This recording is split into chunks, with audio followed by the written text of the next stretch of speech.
Oliver's gift of Aaron had already been given to him at the time the Lord explained how it was to be used. Oliver had already used it, and it had told him many things. There was no need to tell Oliver what the gift was. He knew what it was. Earlier versions of the revelation clarify the identity of Oliver's second gift.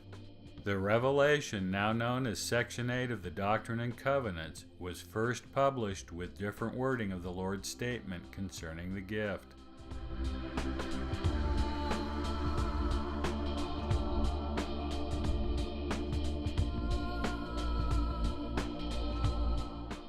Oliver's gift was working with a rod, or a rod of nature.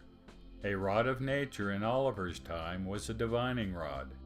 Divining rods were quite common at the time and were used for a variety of purposes, one of them being receiving revelation.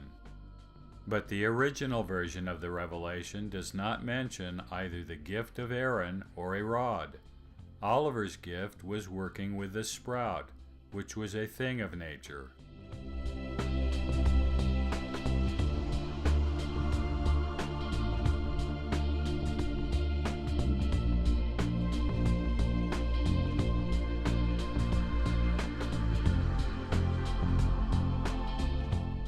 According to Webster's 1828 Dictionary of English, sprout either referred to the end of a branch or a shoot.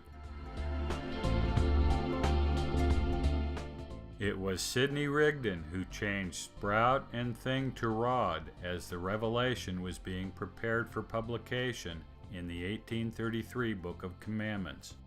The original identity of the gift as a rod or branch was later disguised as the gift of Aaron in the 1835 edition of the Doctrine and Covenants. This change, according to the historian D. Michael Quinn, was a self-protective response to Eber Howe's 1834 Mormonism Unveiled.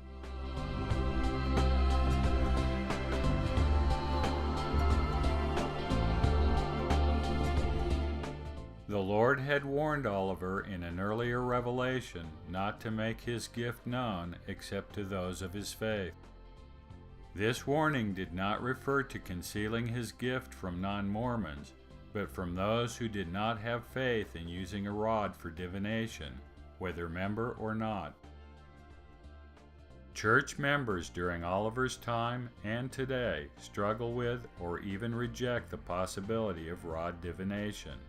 Yet the Church rightly acknowledges that in Oliver's case at a minimum, the practice was effective in receiving revelation and was approved by God. In fact, it was a gift of God.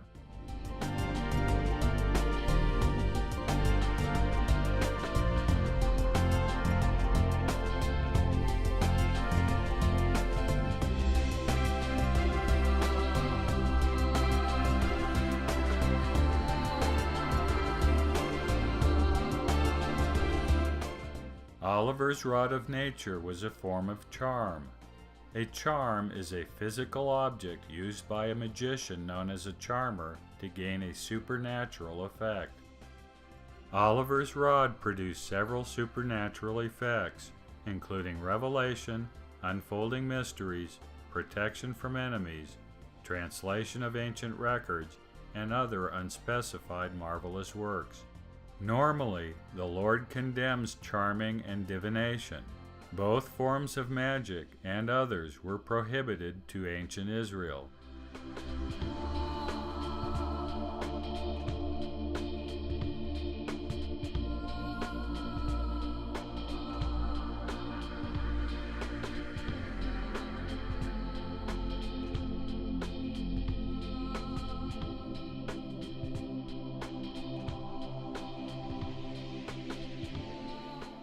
Yet, notwithstanding the Lord's previous prohibitions against charming with amulets, Oliver's charming with the rod of nature was approved by the Lord.